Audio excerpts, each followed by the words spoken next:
안녕하세요. 세상의 모든 정보를 알려드리는 세모정입니다. 당뇨병이 굉장히 어렵고 생활이 문제가 돼서 생기는 병입니다. 이렇게 하면 생기는 당뇨병 첫 번째 원인입니다. 우리가 살면서 참 쉽게 잃어버리는 게 식사 시간인 것 같아요. 우리가 하나 예를 좀 들어볼게요. 식사 시간을 15분 이상 하는 사람과 식사 시간을 5분 이내로 하는 사람을 보면 식사 시간이 5분 이상이면 대개는 빨리 먹을 수 있는 음식을 먹게 되죠. 비만의 위험도가 3배 늘어나고, 당뇨병의 위험도가 2배 늘어나고, 고지혈증의 위험도가 1.8배 늘어나고, 더더욱이 우리가 말하는 지방간의 위험도가 23배 정도 늘어난다고 합니다.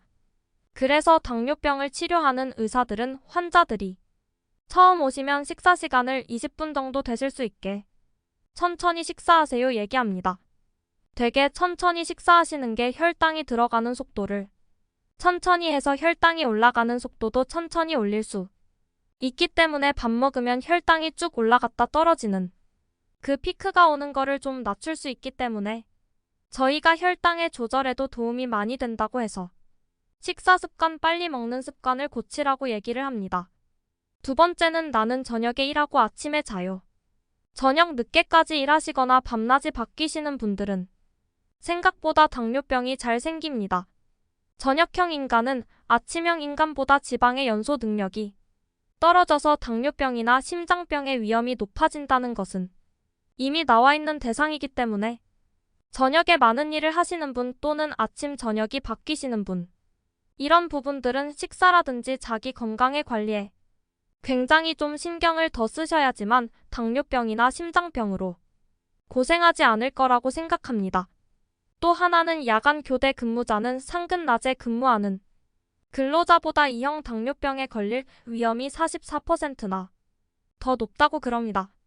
그래서 야간 근무를 많이 하면 할수록 E형 당뇨병이 발생하는 위험이 증가하는데 한 달에 2번 정도 야간 근무를 한 사람하고 8번 정도 야간 근무한 사람을 비교해보니까 2번 정도 한 사람은 한 24% 늘어나고 8번 이상 한 사람은 36%나 일어나고 밤낮이 계속 바뀌어서 한 달에 반 이상을 야간 근무를 하면 44%까지 높아진다니까 주야간이 바뀌는 게 사람의 생활 습관이나 수면 패턴이 바뀌는 게 저만큼 안 좋습니다. 세 번째 잘생기는 습관 맛있게 먹으면 0칼로리 아닌가요? 이런 마음을 가지신 분은 없겠지만은 이런 마음으로 야식 또는 인스턴트 음식 식후에 칼로리가 많은 디저트 또는 과일을 즐겨 먹는 것 이런 것들은 결국은 문제가 생기죠. 또 하나는 이런 거 있잖아요. 나도 모르겠는데 요즘에 저렇게 먹다 보니까 자꾸 배가 나와. 그러다 보니까 맞는 옷이 없어 이 두 가지. 설탕을 먹으면 당뇨병이 생겨요. 단 걸 먹으면 당뇨병이 생겨요 맞지 않습니다. 안 맞아요. 그 안에는 뭐가 있냐면 단 걸 먹되 내가 식이 조절을 하면서 단 걸 먹을 때도 있지만 그렇지 않을 때도 있습니다. 안 생깁니다. 그런데 단 걸 먹는데 내가 저녁에 먹고 운동도 안 하니까 자꾸 살이 쪄요.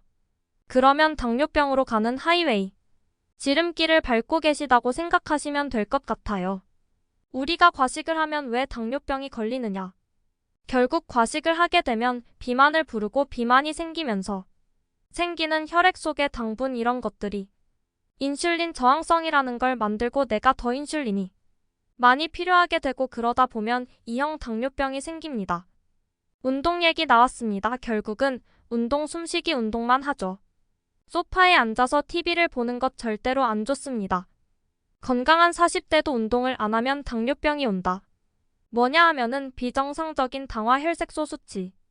정상적이라면 대개 5.7 이하의 당화 혈색소가 정상인데 5.7 이상으로 올라가는 사람들이 어떻게 생기나 보니까 신체 활동을 거의 하지 않는 군 앉아서 일했다가 저녁에 집에 오면 밥 먹고 소파에서 TV 보다가 이런 분들이 혈당이 올라갈 수 있는 확률은 23.7%. 그 다음에 중간 수준 내가 조금 걷고 운동하고 그 다음에 어디 가고 이렇게 자꾸 걷는 분은 14.8%. 적절한 수준 내가 일주일에 대개는 2시간 정도 운동을 한다. 그리고 대개는 하루 거르지 않고 이틀에 한 번 정도는 30분 이상 운동을 하신다는 분은 대개 12% 정도니까. TV 보시고 저녁 보시고 열심히 앉아 계십시오. 그러시면 언젠가는 당뇨가 오실 겁니다. 건강검진하다 보니까 혈당이 올라갔어요 하고 오실 겁니다. 이것도 있습니다.